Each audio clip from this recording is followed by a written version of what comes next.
Hello friends, 2025 സെപ്റ്റംബറിൽ കഴിഞ്ഞ 117/2025 category question പേപ്പറാണ് നമ്മൾ ഡിസ്കസ് ചെയ്യുന്നത്. ഫസ്റ്റ് ക്വസ്റ്റ്യൻ നോക്കാം. കുടുംബശ്രീയുടെ ജില്ലാ മിഷൻ പുരസ്കാരത്തിന് 2025 ഒന്നാം സ്ഥാനം കരസ്ഥമാക്കിയ ജില്ല. ആൻസർ ഓപ്ഷൻ ബി, കൊല്ലം. കുടുംബശ്രീയുടെ ജില്ലാ മിഷൻ പുരസ്കാരത്തിന് 2025 ഒന്നാം സ്ഥാനം നേടിയ ജില്ല കൊല്ലം ജില്ലയാണ്. അടുത്ത ക്വസ്റ്റ്യൻ. ഇന്ത്യയിലെ ഏറ്റവും ആഴമുള്ള ട്രാൻസ്ഷിപ്മെൻറ്റ് തുറമുഖം എന്ന ഖ്യാതി നേടിയത് ഏത് തുറമുഖമാണ്? ആൻസർ ഓപ്ഷൻ സി, വിഴിഞ്ഞം. ഇന്ത്യയിലെ ഏറ്റവും ആഴമുള്ള ട്രാൻസ്ഷിപ്മെൻറ്റ് തുറമുഖം എന്ന ഖ്യാതി നേടിയത് വിഴിഞ്ഞം തുറമുഖമാണ്. തിരുവനന്തപുരം ജില്ലയിലെ നെയ്യാറ്റിൻകര താലൂക്കിലാണ് വിഴിഞ്ഞം തുറമുഖം സ്ഥിതി ചെയ്യുന്നത്. ലൊക്കേഷൻ കോഡ് INTRV 01 ആണ്. INTRV 01 എന്നതാണ് വിഴിഞ്ഞം പോർട്ടിൻ്റെ ലൊക്കേഷൻ കോഡ്. ഇന്ത്യയിലെ ഏറ്റവും ആഴം കൂടിയ തുറമുഖമാണ് വിഴിഞ്ഞം. ഇന്ത്യയിലെ ഏറ്റവും ആഴം കൂടിയ തുറമുഖമാണ് വിഴിഞ്ഞം. വിഴിഞ്ഞം തുറമുഖം പ്രധാനമന്ത്രി നരേന്ദ്രമോദി രാജ്യത്തിന് സമർപ്പിച്ചത് 2025 മെയ് 2 വിഴിഞ്ഞം തുറമുഖം നരേന്ദ്രമോദി രാജ്യത്തിന് സമർപ്പിച്ചത് എന്നാണ്? 2025 മെയ് 2 വിഴിഞ്ഞം തുറമുഖവുമായി ബന്ധപ്പെട്ട ഇമ്പോർട്ടൻ്റ് ആയിട്ടുള്ള കുറച്ച് സ്റ്റേറ്റ്മെൻറ്റ്സ് നമുക്ക് നോക്കി വെക്കാം. ഇന്ത്യയിലെ ആദ്യത്തെ ആഴക്കടൽ ഷിപ്മെൻറ്റ് തുറമുഖം. ഇന്ത്യയിലെ ആദ്യത്തെ ആഴക്കടൽ ഷിപ്മെൻറ്റ് തുറമുഖമാണ് വിഴിഞ്ഞം. ഇന്ത്യയിലെ ആദ്യത്തെ ഓട്ടോമേറ്റഡ് തുറമുഖം. ഇന്ത്യയിലെ ആദ്യത്തെ ഓട്ടോമേറ്റഡ് തുറമുഖം. അന്താരാഷ്ട്ര ഷിപ്പിംഗ് പാതയോട് നേരിട്ട് സ്ഥിതി ചെയ്യുന്ന ഏക ഇന്ത്യൻ തുറമുഖം. അന്താരാഷ്ട്ര ഷിപ്പിംഗ് പാതയോട് നേരിട്ട് സ്ഥിതി ചെയ്യുന്ന ഏക ഇന്ത്യൻ തുറമുഖം. ഇന്ത്യയിലെ ഏറ്റവും ആഴമേറിയ ബ്രേക്ക് വാട്ടർ. ഇന്ത്യയിലെ ഏറ്റവും ആഴമേറിയ ബ്രേക്ക് വാട്ടർ. എന്തൊക്കെയാണ് പറഞ്ഞത്? ഒന്നുകൂടി നോക്കാം. ഇന്ത്യയിലെ ആദ്യത്തെ ആഴക്കടൽ ഷിപ്മെൻറ്റ് തുറമുഖം. ഇന്ത്യയിലെ ആദ്യത്തെ ഓട്ടോമേറ്റഡ് തുറമുഖം. അന്താരാഷ്ട്ര ഷിപ്പിംഗ് പാതയോട് നേരിട്ട് സ്ഥിതി ചെയ്യുന്ന ഏക ഇന്ത്യൻ തുറമുഖം. ഇന്ത്യയിലെ ഏറ്റവും ആഴമേറിയ ബ്രേക്ക് വാട്ടർ. ഈ പറഞ്ഞ സ്റ്റേറ്റ്മെൻ്റ് എല്ലാം പ്രീവിയസ് ഇയർ ക്വസ്റ്റ്യൻ ആണ്. അത്രയേറെ ഇമ്പോർട്ടൻസ് നൽകിക്കൊണ്ട് പഠിക്കാൻ ശ്രമിക്കുക. അടുത്ത ക്വസ്റ്റ്യൻ. മനുഷ്യ ശരീരത്തിൽ ഉദരാശയത്തെയും ഔരസാശയത്തെയും വേർതിരിക്കുന്ന പേശി നിർമ്മിതമായ ഭിത്തി. Answer option C, diaphragm.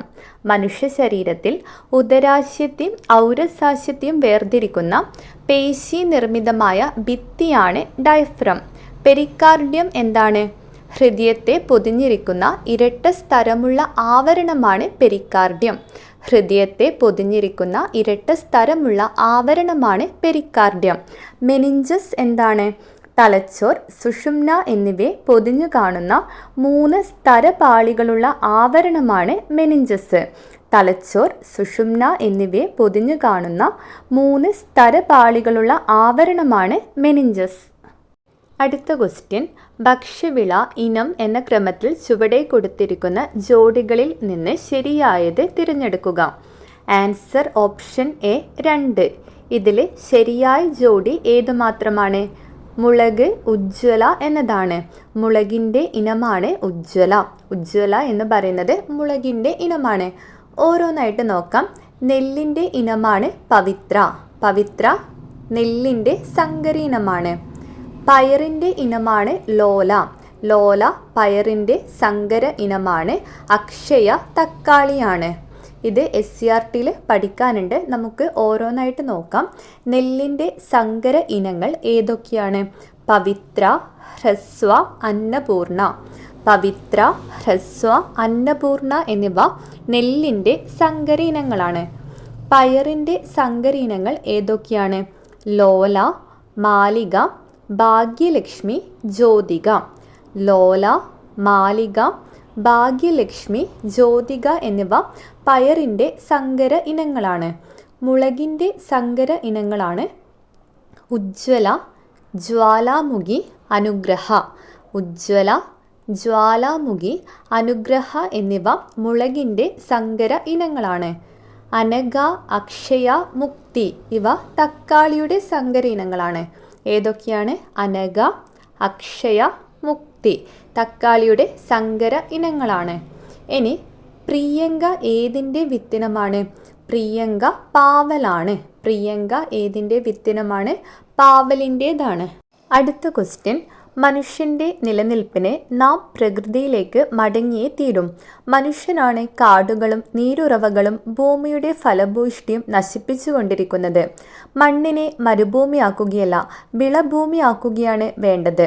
പ്രശസ്തമായ ഈ വാക്കുകൾ ആരുടേതാണ്? Answer option A, Masanobu Fukuoka. ആരുടേതാണ്? മസനോബു ഫുക്കുവോക്കയുടെ വാക്കുകളാണ് ഇത്. ജൈവ കൃഷിയെക്കുറിച്ച് പ്രതിപാദിക്കുന്ന മസനോബു ഫുക്കുവോക്കയുടെ ബുക്കാണ് ഏത്? ഒറ്റവൈക്കോൽ വിപ്ലവം. ഒറ്റവൈക്കോൽ വിപ്ലവം ആരുടെ ബുക്കാണ്? മസനോബു ഫുക്കുവോക്കയുടെ ബുക്കാണ്. അടുത്ത ക്വസ്റ്റ്യൻ, ഭൂമിയുടെ അന്തരീക്ഷത്തിലെ ഓക്സിജന്റെ അളവ് എത്ര? Answer option C, 20.9%. ഭൂമിയുടെ അന്തരീക്ഷത്തിലെ ഓക്സിജന്റെ അളവ് 20.9%. അന്തരീക്ഷത്തിൽ ഏറ്റവും കൂടുതലുള്ള വാതകം നൈട്രജനാണ്. ഏകദേശം 78%. അന്തരീക്ഷത്തിൽ ഏറ്റവും കൂടുതലുള്ള വാതകം ഏതാണ്? നൈട്രജനാണ്. ഏകദേശം 78%. രണ്ടാമത് ഓക്സിജനാണ്. ഓക്സിജൻ എത്ര ശതമാനമാണ്? 20.9%. മൂന്നാമത് ആർഗൺ ആണ്. നാലാമത് carbon dioxide. No A C എന്ന് പഠിച്ചു വെച്ചാൽ മതി. ആദ്യത്തെ 4 വാതകങ്ങളുടെ ഓർഡർ നോ എ സി എന്ന് പഠിച്ചു വെച്ചാൽ മതി. Nitrogen, oxygen, argon, carbon dioxide. അടുത്ത ക്വസ്റ്റ്യൻ, താഴെ പറയുന്നവയിൽ ഏത് വിറ്റാമിൻ്റെ അഭാവമാണ് ത്വക്ക്, പല്ല്, മോണ എന്നിവയിലെ ആരോഗ്യ പ്രശ്നങ്ങൾക്ക് കാരണമാകുന്നത്? Answer option D, vitamin C. Vitamin സിയുടെ അഭാവമാണ് ത്വക്ക്, പല്ല്, മോണ എന്നിവയിലെ ആരോഗ്യ പ്രശ്നങ്ങൾക്ക് കാരണമാകുന്നത്. വിറ്റാമിൻ സിയുടെ അഭാവം മൂലമുണ്ടാകുന്ന രോഗമാണ് സ്കർവി. വിറ്റാമിൻ സിയുടെ അപര്യാപ്തത രോഗമാണേത്? സ്കർവി. നാവികരുടെ പ്ലേഗ് എന്നറിയപ്പെടുന്ന രോഗം സ്കർവിയാണ്. നാവികരുടെ പ്ലേഗ് എന്നറിയപ്പെടുന്ന രോഗമാണ് സ്കർവി. അസ്കോർബിക് ആസിഡ് എന്നറിയപ്പെടുന്നത് വിറ്റാമിൻ സി ആണ്. വിറ്റാമിൻ സിയുടെ രാസനാമം എന്താണ്? അസ്കോർബിക് ആസിഡ് എന്നാണ്. അടുത്ത ക്വസ്റ്റ്യൻ, ഇന്ത്യൻ ഹരിത വിപ്ലവത്തിൻ്റെ പിതാവ് എന്നറിയപ്പെടുന്ന കൃഷിശാസ്ത്രജ്ഞൻ ആര്? Answer option B, doctor M S. Swaminathan. Indian ഹരിത വിപ്ലവത്തിൻ്റെ പിതാവ് എന്നറിയപ്പെടുന്നത് ഡോക്ടർ എം.എസ്. സ്വാമിനാഥനാണ്. ഹരിത വിപ്ലവത്തിൻ്റെ പിതാവ് ആരാണ്? നോർമൻ ബോർലോഗ് ആണ്. ഹരിത വിപ്ലവത്തിൻ്റെ പിതാവ് നോർമൻ ബോർലോഗ്. ഇന്ത്യൻ ഹരിത വിപ്ലവത്തിൻ്റെ പിതാവ് doctor M S. Swaminathan. 2023 September 28 എം.എസ്. Swaminathan അന്തരിച്ചത്. 2023 സെപ്റ്റംബർ 28 എം.എസ്. സ്വാമിനാഥൻ അന്തരിച്ചത്. അടുത്ത ക്വസ്റ്റ്യൻ, കണ്ടൽ കാടുകൾക്കിടയിൽ എൻ്റെ ജീവിതം എന്ന ആത്മകഥ ആരുടേതാണ്? Answer option A, Kallen Pokkudan. Kallen പൊക്കുടൻ്റെ ആത്മകഥയാണ് കണ്ടൽ കാടുകൾക്കിടയിൽ എൻ്റെ ജീവിതം. അടുത്ത ക്വസ്റ്റ്യൻ, ഏതൊരു ആറ്റത്തിൻ്റെയും ബാഹ്യ ഓർബിറ്റിൽ ഉൾക്കൊള്ളാവുന്ന പരമാവധി ഇലക്ട്രോണുകളുടെ എണ്ണം എത്ര? ആൻസർ ഓപ്ഷൻ സി, 8 ആണ്. ഏതൊരു ആറ്റത്തിൻ്റെയും ബാഹ്യ ഓർബിറ്റിൽ ഉൾക്കൊള്ളാവുന്ന പരമാവധി ഇലക്ട്രോണുകൾ എത്രയാണ്? 8 ആണ്. ഇലക്ട്രോണുകളെ കണ്ടുപിടിച്ച വ്യക്തി ആരാണ്? ജെ തോംസൺ ആണ്. ഇലക്ട്രോണിനെ കണ്ടുപിടിച്ച വ്യക്തി ജെ തോംസൺ. അടുത്ത ക്വസ്റ്റ്യൻ, തന്നിരിക്കുന്ന സംയുക്തങ്ങളിൽ അലുമിനിയത്തിൻ്റെ ധാതു ഏത്? Answer option C, cryolite. അലുമിനിയത്തിൻ്റെ ധാതുവാണ് ക്രയോലൈറ്റ്.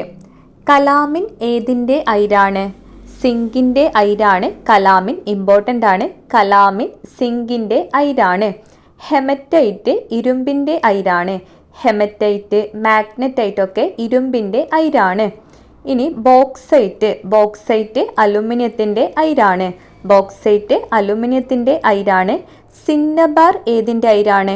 മെർക്കുറിയുടെ അയിരാണ് സിന്നബാർ. സിന്നബാർ മെർക്കുറിയുടെ അയിരാണ്. കലാമിൻ സിങ്കിൻ്റെ അയിരാണ്. ബോക്സൈറ്റ് അലുമിനിയത്തിൻ്റെ അയിരാണ്. ഹെമറ്റൈറ്റ്, മാഗ്നറ്റൈറ്റ് എന്നിവ ഇരുമ്പിൻ്റെ അയിരാണ്.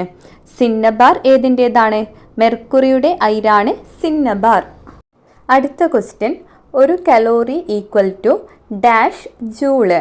Answer option B 4.2. ഒരു കലോറി എന്ന് പറയുന്നത് 4.2 ജൂളാണ്. എത്രയാണ്? ഒരു കലോറി എന്ന് പറയുന്നത് 4.2 ജൂളാണ്. ജൂൾ ഏതിൻ്റെയൊക്കെ യൂണിറ്റാണ്? താപം, ഊർജം, പ്രവൃത്തി എന്നിവയുടെ യൂണിറ്റ് ജൂളാണ്. ഏതിൻ്റെയൊക്കെയാണ്? താപം, ഊർജം, പ്രവൃത്തി എന്നിവയുടെ യൂണിറ്റ് ജൂളാണ്. അടുത്ത ക്വസ്റ്റ്യൻ, പാമ്പ് ഇരപിടിക്കാൻ ഡാഷിലൂടെയുള്ള ശബ്ദ പ്രേക്ഷണം പ്രയോജനപ്പെടുത്തുന്നു. ആൻസർ ഓപ്ഷൻ എ തറയിലൂടെ. പാമ്പ് ഇരപിടിക്കാൻ തറയിലൂടെയുള്ള ശബ്ദ പ്രേക്ഷണമാണ് പ്രയോജനപ്പെടുത്തുന്നത്. അടുത്ത ക്വസ്റ്റ്യൻ, മാസിൻ്റെ അടിസ്ഥാന യൂണിറ്റ് ഏതാണ്? Answer option D kilogram. മാസിൻ്റെ അടിസ്ഥാന യൂണിറ്റ് കിലോഗ്രാം ആണ്. ഒരു പദാർത്ഥത്തിൽ അടങ്ങിയിരിക്കുന്ന ആകെ ദ്രവ്യത്തിൻ്റെ അളവിനെയാണ് മാസ് എന്ന് പറയുന്നത്. മാസ് അഥവാ പിണ്ഡം എന്താണ്? ഒരു പദാർത്ഥത്തിൽ അടങ്ങിയിരിക്കുന്ന ആകെ ദ്രവ്യത്തിൻ്റെ അളവാണ് മാസ്. മാസിൻ്റെ അടിസ്ഥാന യൂണിറ്റ് കിലോഗ്രാം ആണ്. മാസ് അളക്കാൻ ഉപയോഗിക്കുന്ന ഉപകരണമാണ് കോമൺ ബാലൻസ് അഥവാ സാധാരണ ബാലൻസ്. മാസ് അളക്കാൻ ഉപയോഗിക്കുന്ന ഉപകരണം ഏതാണ്? കോമൺ ബാലൻസ് അഥവാ സാധാരണ ബാലൻസ് ആണ്. മാസ് ഒരു അദിശ അളവാണ്. അതായത് ദിശയെ ആശ്രയിക്കാത്ത അളവിനെയാണ് അദിശ അളവെന്ന് പറയുന്നത്. മാസ് അദിശ അളവാണ്. അടുത്ത ക്വസ്റ്റ്യൻ, ശുക്രനിൽ പര്യവേഷണങ്ങൾ നടത്തുന്നതിനായി ISRO തയ്യാറാക്കുന്ന ദൗത്യത്തിൻ്റെ പേര്. Answer option D Venus orbiter mission. ശുക്രനിൽ പര്യവേഷണങ്ങൾ നടത്തുന്നതിനായി ISRO തയ്യാറാക്കുന്ന ദൗത്യമാണ് ഏത്? Venus orbiter mission. ശുക്രയാൻ ദൗത്യം എന്നറിയപ്പെടുന്നതും വീനസ് ഓർബിറ്റർ മിഷനാണ്. ശുക്രയാൻ ദൗത്യം എന്നറിയപ്പെടുന്നതും ഏത് തന്നെയാണ്? വീനസ് ഓർബിറ്റർ മിഷനാണ്. അടുത്ത ക്വസ്റ്റ്യൻ, താഴെ തന്നിട്ടുള്ളവയിൽ 2024 രസതന്ത്ര വിഭാഗം നോബൽ അവാർഡുമായി ബന്ധം ഇല്ലാത്ത വ്യക്തി ആര്? Answer option C Han Kang. 2024 രസതന്ത്ര നോബൽ ലഭിച്ചത് ആർക്കൊക്കെയാണ്? John Jumper, David Baker, Demis Hassabis. ആർക്കൊക്കെയാണ്? John Jumper, David Baker, Demis Hassabis എന്നിവർക്കാണ് 2024 രസതന്ത്ര നോബൽ ലഭിച്ചത്. 2024 സാഹിത്യ നോബൽ ലഭിച്ച വ്യക്തിയാണ് ഹാൻ കാങ്. ദക്ഷിണ കൊറിയൻ സാഹിത്യകാരിയാണ്. 2024 സാഹിത്യ നോബൽ ലഭിച്ചത് ഹാൻ കാങ്ങിനാണ്. ദക്ഷിണ കൊറിയൻ സാഹിത്യകാരിയാണ്. 2024 രസതന്ത്ര നോബൽ ലഭിച്ചത് ആർക്കൊക്കെയാണ്? John Jumper, David Baker, Demis Hassabis എന്നിവർക്കാണ്. 2025 രസതന്ത്ര നോബൽ ജേതാക്കൾ ആരൊക്കെയാണ്? 3 പേർക്കാണ് 2025 രസതന്ത്ര നോബൽ പ്രൈസ് ലഭിച്ചത്. Susumu Kitagawa, Richard Robson, Omar M Yaghi. ആർക്കൊക്കെയാണ്? Susumu Kitagawa, Richard Robson, Omar M Yaghi. Metal organic ഫ്രെയിം വർക്കുകളുടെ വികസനത്തിനാണ് പുരസ്കാരം.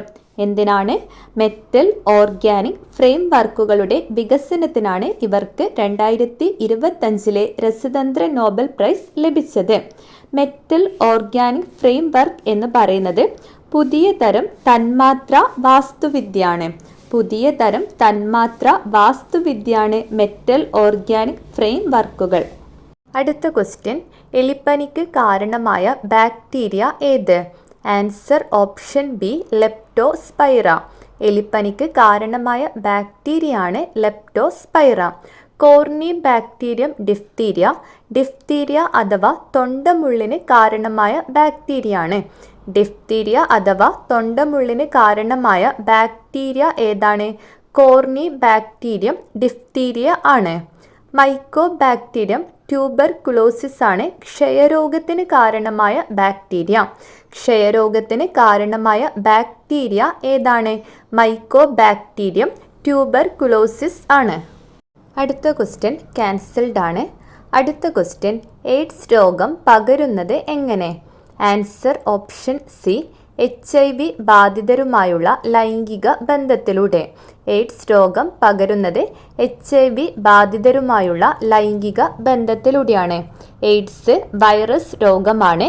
എയ്ഡ്സിന് കാരണമായ വൈറസ് ഏതാണ്? HIV വൈറസാണ്. Human immunodeficiency virus. എയ്ഡ്സിന് കാരണമായ വൈറസ് ഏതാണ്? ഹ്യൂമൻ ഇമ്മ്യൂണോ ഡെഫിഷ്യൻസി വൈറസാണ്. അടുത്ത ക്വസ്റ്റ്യൻ ചെറിയ മുറിവിൽ നിന്നുപോലും അമിതമായ രക്തനഷ്ടം ഉണ്ടാകുന്ന ജനിതക രോഗാവസ്ഥ ഏത്? Answer option A, haemophilia.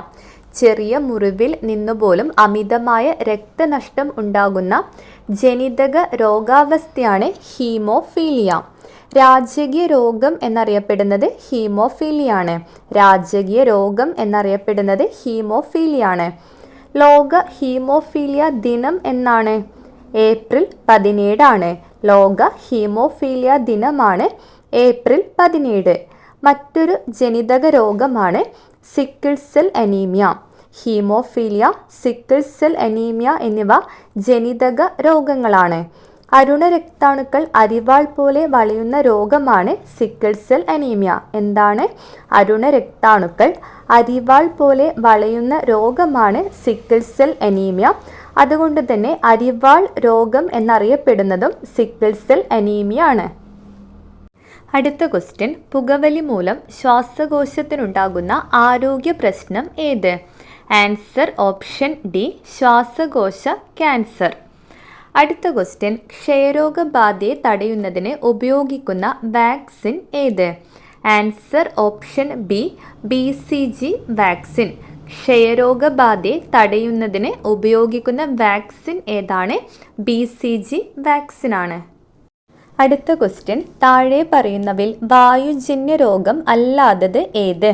Answer option C, malaria. Malaria അഥവാ മലമ്പനിയാണ് ഇതിൽ വായുജന്യ രോഗം അല്ലാത്തത്.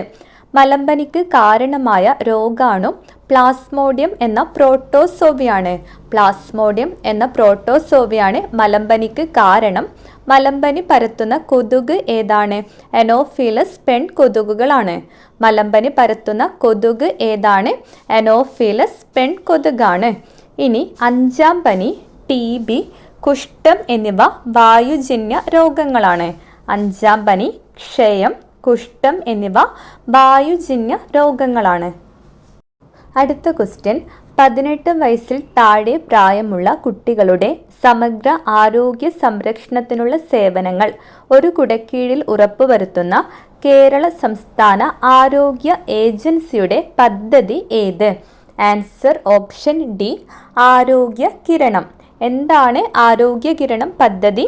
18 വയസ്സിൽ താഴെ പ്രായമുള്ള കുട്ടികളുടെ സമഗ്ര ആരോഗ്യ സംരക്ഷണത്തിനുള്ള സേവനങ്ങൾ ഒരു കുടക്കീഴിൽ ഉറപ്പുവരുത്തുന്ന കേരള സംസ്ഥാന ആരോഗ്യ ഏജൻസിയുടെ പദ്ധതിയാണ് ആരോഗ്യ കിരണം. അടുത്ത ക്വസ്റ്റ്യൻ ചുവടെ കൊടുത്തിരിക്കുന്നവയിൽ ആർദ്രം മിഷന്റെ പ്രധാന ലക്ഷ്യങ്ങളിൽ ഉൾപ്പെടാത്തത് ഏത്? ആൻസർ ഓപ്ഷൻ എ, ശ്രവണ വൈകല്യമുള്ള കുട്ടികൾക്കായുള്ള ആരോഗ്യ ധനസഹായം. ആർദ്രം മിഷന്റെ പ്രധാന ലക്ഷ്യങ്ങൾ എന്തൊക്കെയാണെന്ന് നോക്കാം. ജനസൗഹൃദ ഔട്ട് പേഷ്യൻ്റ് സേവനങ്ങൾ, അതായത് ജനസൗഹൃദ OP സേവനങ്ങൾ നൽകുക. PHCകളെ FHCകളാക്കി പുനർ എഞ്ചിനീയറിംഗ് ചെയ്യുക. എന്താണത്? പ്രൈമറി ഹെൽത്ത് സെൻ്ററുകളെ ഫാമിലി ഹെൽത്ത് സെൻ്ററുകളാക്കി മാറ്റുക എന്നതാണ്. ഇമ്പോർട്ടൻ്റ് ആണ്. ആർദ്രം മിഷന്റെ പ്രധാനപ്പെട്ട ഒരു ലക്ഷ്യമാണ് പ്രൈമറി ഹെൽത്ത് സെൻ്ററുകളെ ഫാമിലി ഹെൽത്ത് സെൻ്ററുകളാക്കി മാറ്റുക. അതായത് പ്രാഥമിക ആരോഗ്യ കേന്ദ്രങ്ങളെ കുടുംബാരോഗ്യ കേന്ദ്രങ്ങളാക്കി മാറ്റുക എന്നത് ആർദ്രം മിഷന്റെ പ്രധാനപ്പെട്ട ഒരു ലക്ഷ്യമാണ്. അടുത്തത് ആരോഗ്യ സേവനങ്ങളുടെ സ്റ്റാൻഡേർഡൈസേഷൻ. ഒന്നുകൂടി പറയാം. ആർദ്രം മിഷന്റെ പ്രധാന ലക്ഷ്യങ്ങളാണ് ജനസൗഹൃദ ഔട്ട് പേഷ്യൻ്റ് സേവനങ്ങൾ, പ്രാഥമിക ആരോഗ്യ കേന്ദ്രങ്ങളെ കുടുംബാരോഗ്യ കേന്ദ്രങ്ങളാക്കി മാറ്റുക, ആരോഗ്യ സേവനങ്ങളുടെ സ്റ്റാൻഡേർഡൈസേഷൻ. അടുത്ത ക്വസ്റ്റ്യൻ, കേരള സർക്കാരിൻ്റെ അശ്വമേധം പദ്ധതി ഏത് രോഗവുമായി ബന്ധപ്പെട്ടതാണ്? ആൻസർ ഓപ്ഷൻ ബി, കുഷ്ഠം. കേരള സർക്കാരിൻ്റെ അശ്വമേധം പദ്ധതി കുഷ്ഠരോഗ നിർമ്മാർജ്ജന പദ്ധതിയാണ്. ഹാൻസൻസ് ഡിസീസ് എന്നറിയപ്പെടുന്ന രോഗമാണ് കുഷ്ഠം. ഹാൻസൻസ് ഡിസീസ് എന്നറിയപ്പെടുന്നത് കുഷ്ഠരോഗമാണ്. ഭൂമിയിലെ ഏറ്റവും പഴക്കം ചെന്ന രോഗം എന്നറിയപ്പെടുന്നതും കുഷ്ഠമാണ്. ഭൂമിയിലെ ഏറ്റവും പഴക്കം ചെന്ന രോഗം എന്നറിയപ്പെടുന്നത് കുഷ്ഠരോഗമാണ്. അടുത്ത ക്വസ്റ്റ്യൻ, 2024 പാരീസ് പാരാലിമ്പിക്സിൽ ഏറ്റവും കൂടുതൽ മെഡലുകൾ ലഭിച്ച രാജ്യം? Answer option D, China. 2024 Paris പാരാലിമ്പിക്സിൽ ഏറ്റവും കൂടുതൽ മെഡലുകൾ ലഭിച്ചത് ചൈനയ്ക്കാണ്. 2024 പാരാലിമ്പിക്സിൽ ഇന്ത്യയുടെ സ്ഥാനം എത്രയായിരുന്നു? 18. 2024 പാരീസ് പാരാലിമ്പിക്സിൽ ഇന്ത്യ 18ാം സ്ഥാനത്തായിരുന്നു. അടുത്ത ക്വസ്റ്റ്യൻ, വ്യവസായ സൗഹൃദ അന്തരീക്ഷവുമായി ബന്ധപ്പെട്ട് 2024 സെപ്റ്റംബറിൽ കേന്ദ്ര സർക്കാർ പുറത്തിറക്കിയ പട്ടികയിൽ 1ാം സ്ഥാനം നേടിയ സംസ്ഥാനം ഏത്? Answer option A, Keralam. എന്താണ്? വ്യവസായ സൗഹൃദ അന്തരീക്ഷവുമായി ബന്ധപ്പെട്ട് 2024 സെപ്റ്റംബറിൽ കേന്ദ്ര സർക്കാർ പുറത്തിറക്കിയ പട്ടികയിൽ 1ാം സ്ഥാനം നേടിയ സംസ്ഥാനം കേരളമാണ്. അടുത്ത ക്വസ്റ്റ്യൻ, 2024 ഓഗസ്റ്റിൽ സംസ്ഥാന സർക്കാരിൻ്റെ ശുപാർശ പ്രകാരം കൊച്ചുവേളി റെയിൽവേ സ്റ്റേഷൻ്റെ പുതിയ പേര് എന്ത്? Answer option B, Thiruvananthapuram north. Kochuveli railway സ്റ്റേഷൻ്റെ പുതിയ പേര് എന്താണ്? തിരുവനന്തപുരം നോർത്താണ്. നേമം റെയിൽവേ സ്റ്റേഷൻ്റെ പുതിയ പേരെന്താണ്? തിരുവനന്തപുരം സൗത്ത് ആണ്. നേമം റെയിൽവേ സ്റ്റേഷൻ്റെ പുതിയ പേര് തിരുവനന്തപുരം സൗത്തും കൊച്ചുവേളി റെയിൽവേ സ്റ്റേഷൻ്റെ പുതിയ പേര് തിരുവനന്തപുരം നോർത്ത് എന്നുമാണ്. അടുത്ത ക്വസ്റ്റ്യൻ, 2024 സെപ്റ്റംബറിൽ വിഴിഞ്ഞം തുറമുഖത്ത് നങ്കൂരമിട്ട ദക്ഷിണേഷ്യയിൽ ഇതുവരെ വന്നിട്ടുള്ള ഏറ്റവും വലിയ ചരക്കു കപ്പൽ ഏത്? Answer option B, MSC Claude Girardet. ഏതാണ്? MSC Claude ഗിറാർഡെറ്റ്. 2024 സെപ്റ്റംബറിൽ വിഴിഞ്ഞം തുറമുഖത്ത് നങ്കൂരമിട്ട ദക്ഷിണേഷ്യയിൽ ഇതുവരെ വന്നിട്ടുള്ള ഏറ്റവും വലിയ ചരക്കു കപ്പലാണ് MSC ക്ലോഡ് ഗിറാർഡെറ്റ്. ഇത്രയാണ് ഈ ഒരു ക്വസ്റ്റ്യൻ പേപ്പറിൽ ഡിസ്കസ് ചെയ്യാനുള്ളത്. നാളെ പുതിയൊരു ക്വസ്റ്റ്യൻ പേപ്പർ ഡിസ്കസ് ചെയ്യാം. താങ്ക്